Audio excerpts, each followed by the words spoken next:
Yang pertama adalah hidup secara seimbang atau balance. Seperti saya jelaskan tadi, yin saja akan membekukan, yang saja akan membakar. Kalau ada yang marah, harus ada yang sabar. Marah ketemu marah meledak. Kalau yang satu sudah sabar menunggu, ya yang satu gerak. Jadi biar dinamis. Kalau semuanya menunggu dalam kesabaran, tidak akan ada aktivitas.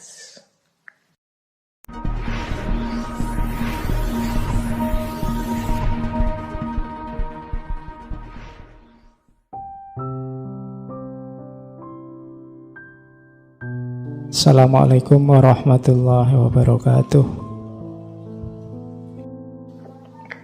Baik, saya lanjutkan. Nah, kalau ini saya mengambilnya tidak dari Tao Te Ching, tapi dari Zhuangzi. Zhuangzi, ya judul bukunya Zhuangzi, dari beliau tokoh Zhuangzi yang dulu saya lupa beberapa bulan yang lalu sempat kita bahas. Kelihatannya sebelum corona. Nah, ada kalimat begini. Yin dalam bentuknya yang tertinggi adalah membekukan. Dan yang dalam bentuknya yang tertinggi mendidihkan. Yang dingin berasal dari langit, sementara yang hangat berasal dari bumi. Hubungan dari kedua hal itu menciptakan harmoni. Dan dari sanalah lahir segala sesuatu. Mungkin ini hukum tentang segala sesuatu meskipun tidak terlihat. Ini kalimat Zhuangzi ini menegaskan saja bahwa hidup ini harus seimbang antara yin dan yang.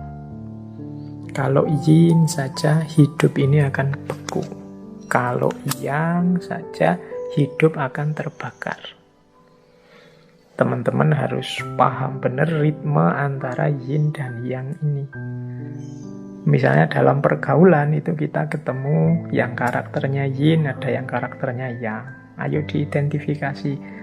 Kita punya teman yang pendiam, tidak bisa ngomong. Yo, untuk mengimbangi mungkin kita yang mancing-mancing. Kita hidupkan karakter yang dalam diri kita. Apa ada, Pak? Yo, ada, wong yo. Seperti saya bilang tadi, yin yang itu dalam segala sesuatu saling memuat. Yin ketemu yang ketemu yin. Kalau yin ketemu yin, jadinya beku. Kalau yang ketemu yang, jadinya mendidih. Kadang-kadang kita mengalami momen saling marah, saling gegeran. Marah ketemu marah itu yang ketemu yang. Hasilnya mendidih. Atau saling diam. Yang satu diam, yang satu diam. Yin ketemu yin. Hasilnya beku. Maka caranya apa? Ikuti dialektika yin dan yang. Jadi dialektika hukum alam. Nah, nanti kelanjutannya yin dan yang itu ketemulah namanya Wu Wei. Jadi Wu Wei itu kegiatan kita yang mengalir bersama alam. Kita ikuti ritme yin dan yang dialektika alam semesta. Jadi ya, dalam falsafah Tiongkok dikenal istilah Wu Wei, bukan yang 5 unsur tadi. Kalau Wu Wei itu secara harfiah artinya tidak memiliki kegiatan atau tidak berbuat apa-apa. Maksudnya tidak berbuat apa-apa itu mari kita hidup tanpa dibuat-buat. Kita hidup yang wajar saja, tidak sembrono, sesuka kita, tidak melihat ritme alam, tapi juga tidak palsu. Seseorang silahkan mengalir saja dengan ritme kodrat alami kehidupan ini. Jadi kita jalani hidup secara alami, tanpa ketegangan. dengan sederhana, dengan bebas. Tidak melakukan sesuatu yang sia-sia, tidak ada gunanya. Apalagi melakukan sesuatu yang hanya untuk dipamerkan saja, sama sekali tidak ada gunanya. Nah, ini namanya Wu Wei. Hari ini mungkin banyak di antara kita, coba kita muhasabah sebentar, berapa persen kegiatan kita sehari-hari yang itu memang efektif, sesuai, alami, dan berapa persen yang ini hanya dibuat-buat saja, atau ini tidak ada pentingnya sama sekali, atau ini hanya menghambur-hamburkan energi, tidak ada gunanya. Nah, jadi ini kelanjutannya yin yang, itu berarti menyarankan kita untuk hidup selaras dengan ritme alam. Baik ritme yin maupun ritme yang. Kita pahami perjalanannya, kita ikuti dengan cara hidup secara alami. Filsafatnya namanya Wu Wei. Maka nanti ada pandangan manifestasinya yin yang nanti dalam pola Wu Wei, hidup yang mengalir dengan alam, itu adalah hidup dengan beberapa prinsip. Jadi penerjemahannya yin yang dalam kehidupan kita sehari-hari itu ada beberapa prinsip hidup yang penting untuk kita ingat-ingat. Yang pertama adalah hidup secara seimbang atau balance.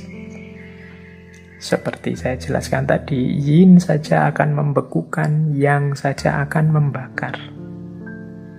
Kalau ada yang marah, harus ada yang sabar. Marah ketemu marah meledak. Kalau yang satu sudah sabar menunggu, ya yang satu gerak. Jadi biar dinamis. Kalau semuanya menunggu dalam kesabaran, tidak akan ada aktivitas. Jadi yang satu pasrah, yang satu nuntun. Kalau semuanya ingin nuntun, hasilnya tabrakan. Kalau semuanya nunggu dituntun, hasilnya tidak ada yang jalan. Maka hidup ini harus seimbang. Kalau yang satu sudah bersuara, yang satu tolong diam. Kalau semuanya bersuara, tidak jelas mana benar, mana salah. Atau semuanya diam, ya kebenaran akan hilang. Jadi jangan sampai beku, juga jangan sampai terbakar, meledak. Hiduplah secara seimbang. Nah, ini manifestasi yang pertama dari yin yang. Yang kedua, keadilan. Jadi yin yang ini memberi porsi hidup secara adil. Hidup secara alami itu kan adil. Adil terhadap diri kita sendiri, adil terhadap orang lain dengan haknya, kita dengan hak kita, alam juga dengan haknya. Ini hidup secara adil.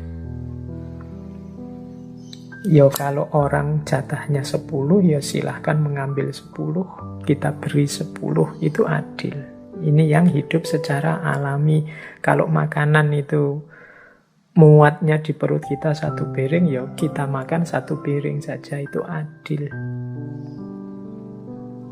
Adik kita yang masih sekolah SD ya sangunya 5.000 misalnya, tapi yang sudah kuliah sangunya 50.000, itu adil. Sesuai porsi dan proporsinya yang alami.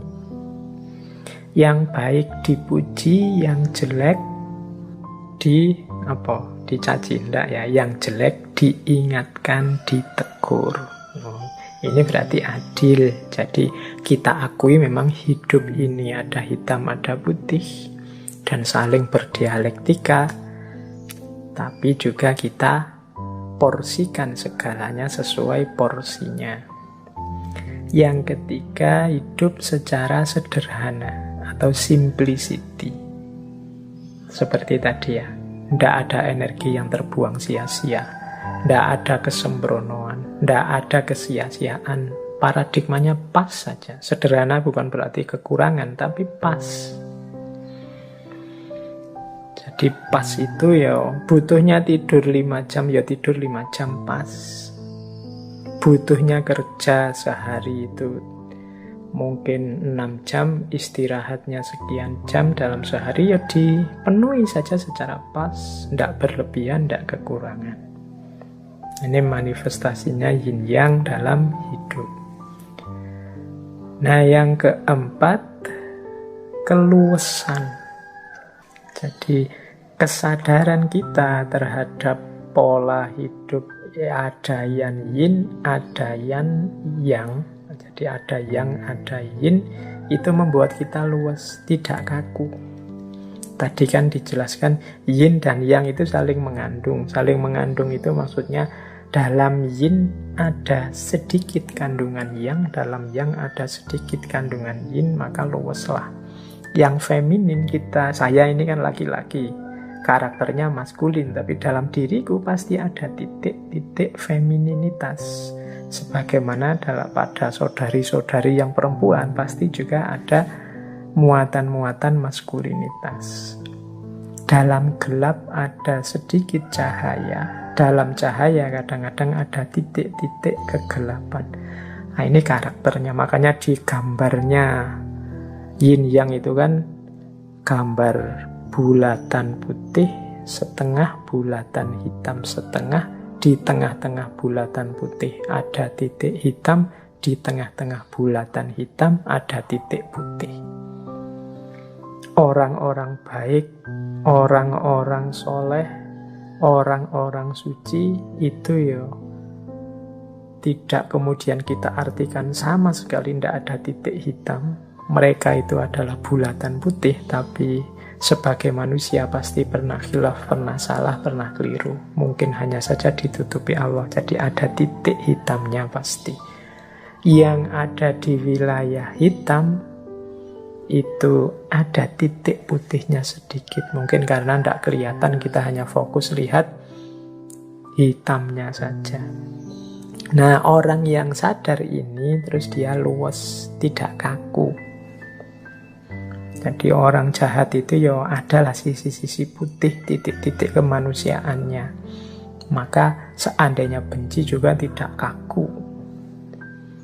Atau orang soleh itu ya sebagai manusia ada juga pasti titik-titik hitamnya. Maka kalau mengidolakan, kalau suka juga tidak kaku. Jadi dia menyikapi segala ritme hidup ini tidak mudah kaget dan cepat beradaptasi, menyesuaikan dengan situasi, luas. Ada orang melakukan yang jahat, yang jelek, oh ya wajar, wong hidup ini memang ada yin, ada yang, ada positif, ada negatif. Kalau yang negatif tidak tampak, yang baik-baik juga akan kehilangan jati dirinya. Nah, ini orangnya luas, tidak kaku. Kemudian di antara cirinya lagi, falsafah yin yang manifestasinya dalam hidup adalah terbuka. Jadi terbuka itu maksudnya ngerti kalau hidup itu dinamis, saling mempengaruhi. Maka dia membuka diri untuk mendapatkan berdialektika dengan sekelilingnya secara alami, terbuka. Kalau dia pas salah, karena dia terbuka, dia bisa menerima nasihat. Kemudian terbuka mendapat wawasan-wawasan baru sehingga tambah baik. Karena dia sadar dia ada keterbatasannya.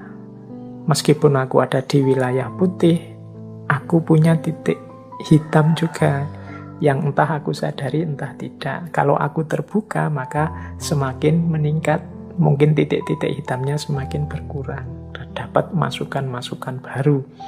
Kalau aku tertutup, ya selesai. Yang hitamnya tetap hitam. Apalagi yang ada di wilayah hitam. Maka orang yang sadar hukum yin dan yang, itu biasanya malah luwes dan terbuka.